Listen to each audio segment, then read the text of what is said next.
What is going on, YouTube? Welcome back to Fireside Rangers. I'm your host, Eric Wilson. Today, joined by my co-hosts, Will Cohen and Colin Alcaves. Today, we're here to talk about some trade rumors that have been going around. Apparently, the Rangers have been interested in former Ranger JT Miller the last couple seasons. Haven't been able to pull it off, but now there's some drama going on over there in Vancouver. Miller and Elias Pettersson, there's beefing. Someone's got to go, and Miller says, according to a couple of actual Vancouver reports, that the Rangers are one of the only teams that Miller would be willing to waive his clause for.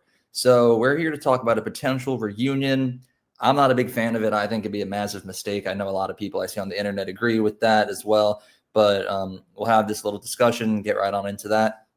But before we do, make sure you guys like, subscribe, ring that bell so you don't miss notification. Please leave your thoughts on this potential trade down in the comment section below. And lastly, be sure to follow us on all of our social media platforms at Fireside Rangers. So we are going to get into this discussion, but the one thing I do want to quickly address is the move that the Rangers made earlier today.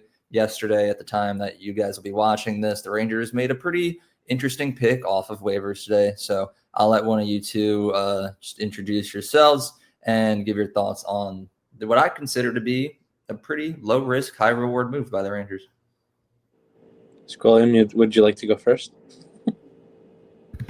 Like you said, Eric, low risk, high reward move. I mean, you pick up a 23-year-old on waivers. He's nothing special. He's a shot first guy.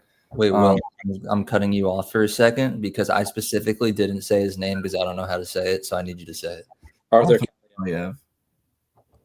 Yeah, Arthur Kaliyev. Yeah. From Uzbekistan. He was on the 20. He won gold in the World Juniors, the 2020 World Juniors with Team USA. Low risk, high reward guy, like you said, shot first mentality, but had a rough 3-4 years with the LA Kings. Obviously, they just put him on waivers because of it. Bottom six guy that gives, I guess not really a scoring touch, but he can put up some points. He was a half point per game player in the 2022-23 season. But other than that, he's probably not going to be anything more. He could be something, but chances are probably not. I think, he's a good young player. I feel like I heard about him a lot, and I don't pay attention to other teams' prospects too often. But for a second rounder, I feel like he got a lot of buzz with the Kings.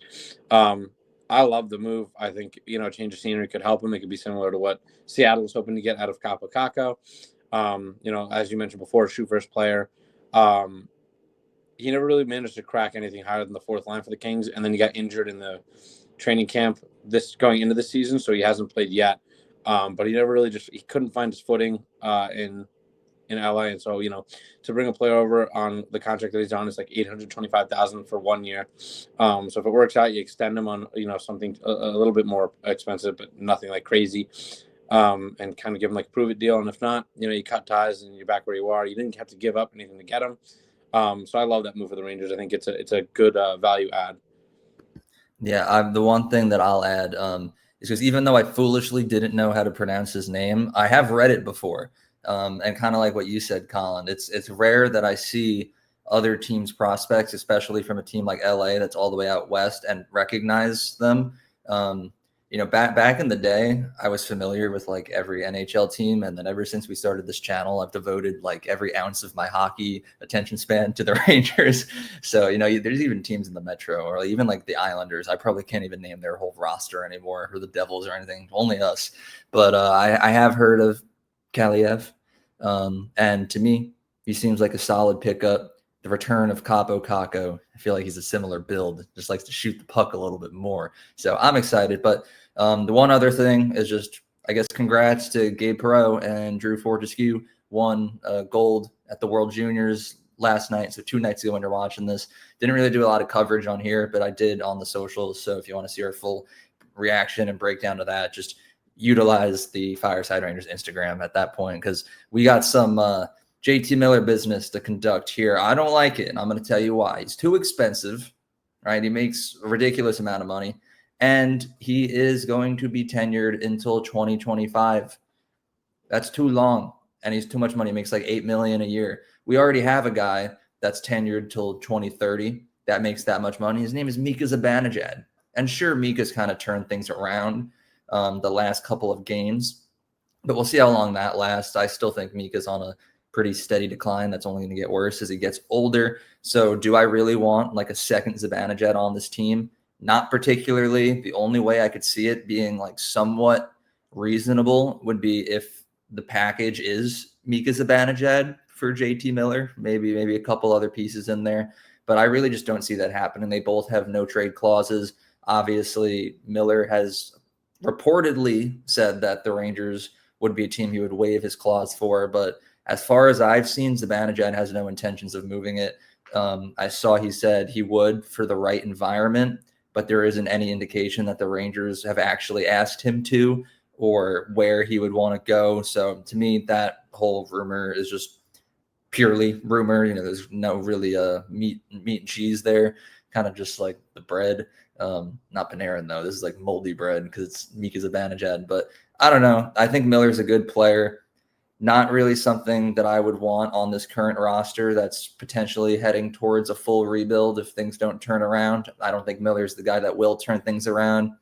And then just, pure opinion here, watching what's going on between him and Pettersson over in Vancouver. I don't know the details. I don't know the drama, but it's not good to see two players that are supposed to be two of the best on a team beefing with each other to the point where one is like going to be forced out by trade because I just don't want a bad locker room guy in here. I'm not saying Miller's the problem. He could be, he could not be.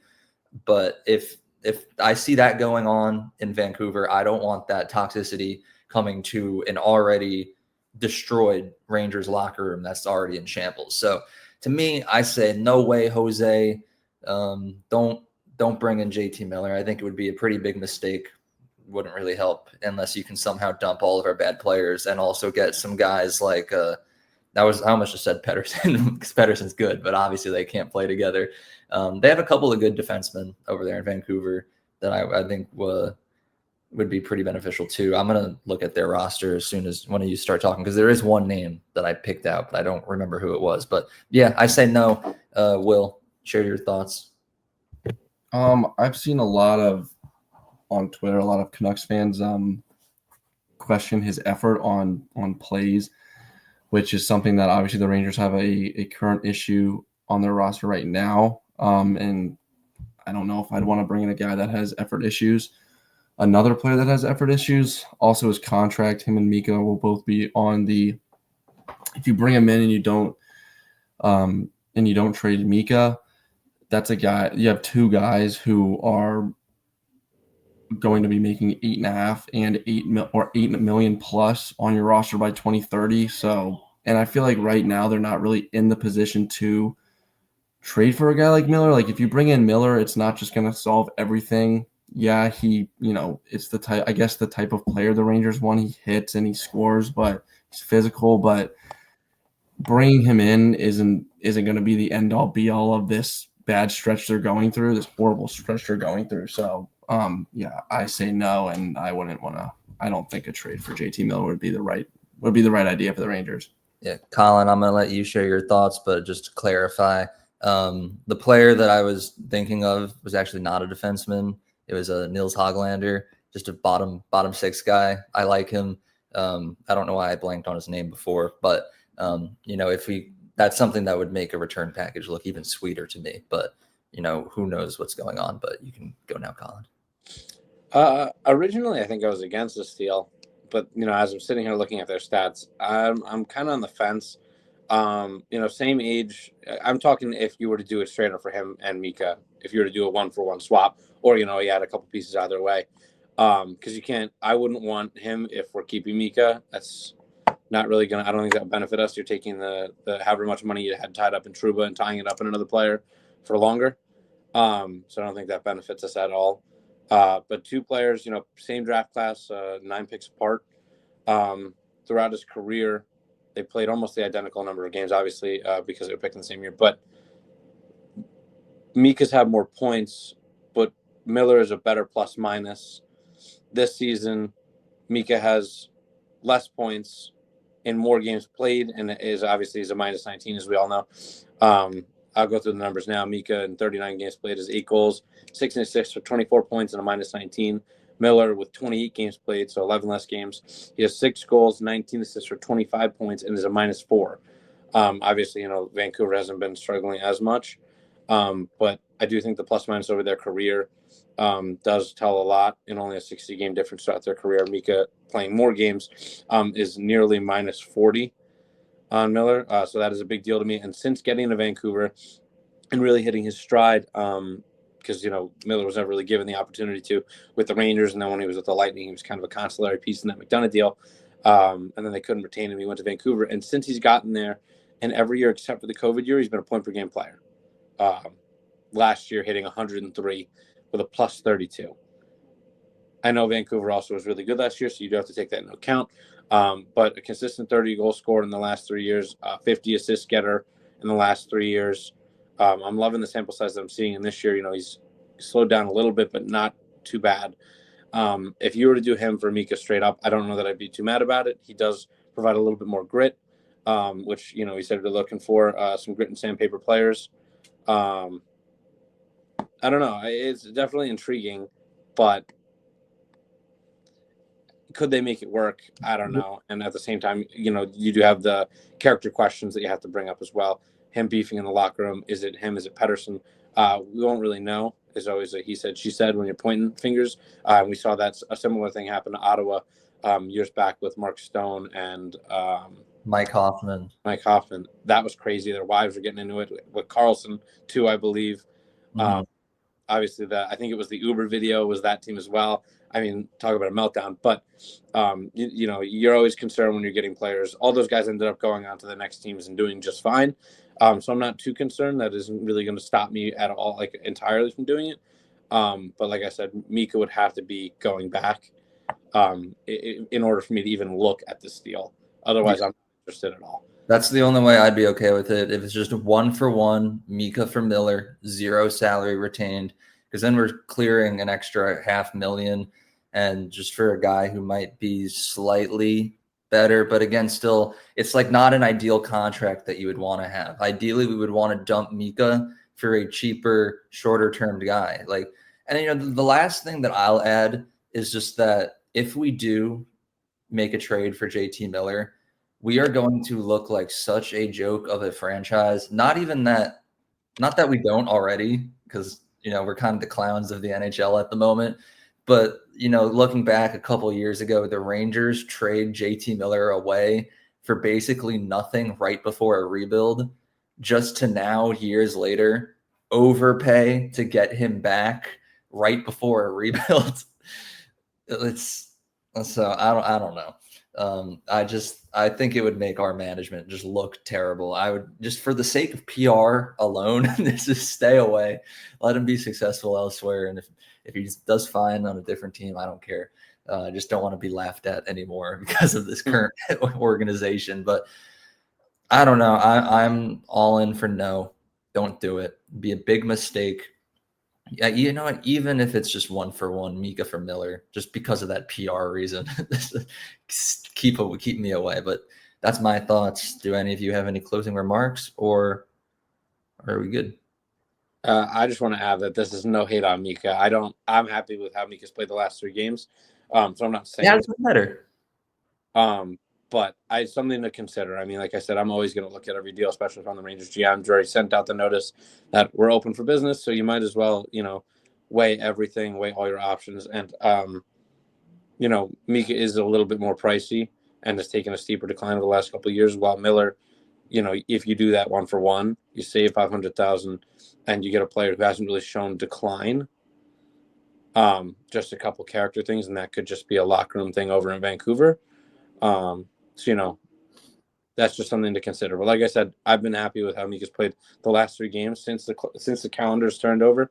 To the new year, I think Mika's been very, very good these last couple games against Boston, Washington, and Chicago. He's got a little bit of a point streak going. So, hopefully he can keep that going. But, like I said, got to consider everything, especially where we're at right now. Everybody's available, as Jerry said. So, yeah, I mean, I'm sure we'll probably make dozens of trade speculation videos before something actually does go down. the Kako trade when it was expected over summer, but it was not expected when it happened. It kind of just popped up out of nowhere. So who knows? Rangers Town is a crazy land these days. The reports, sometimes I don't know what to believe, but they usually end up being true because this organization is currently a dumpster fire. But we'll be back to keep talking about everyone's favorite hockey team, the New York Rangers. So if you guys did enjoy, please make sure that you guys like, subscribe, ring that bell to miss notification. Once again, leave your thoughts down in the comment section below. Seems like the three of us mostly are against the trade. Curious to hear how anyone feels if they are in support of it. But lastly, be sure to follow us on all of our social media platforms at Fireside Rangers. And yeah, I don't know. Have a good one. And let's go Rangers. Let's go Rangers. And play Freebird this time because the USA won. Go America. Teddy Stiga. Go. Goodbye.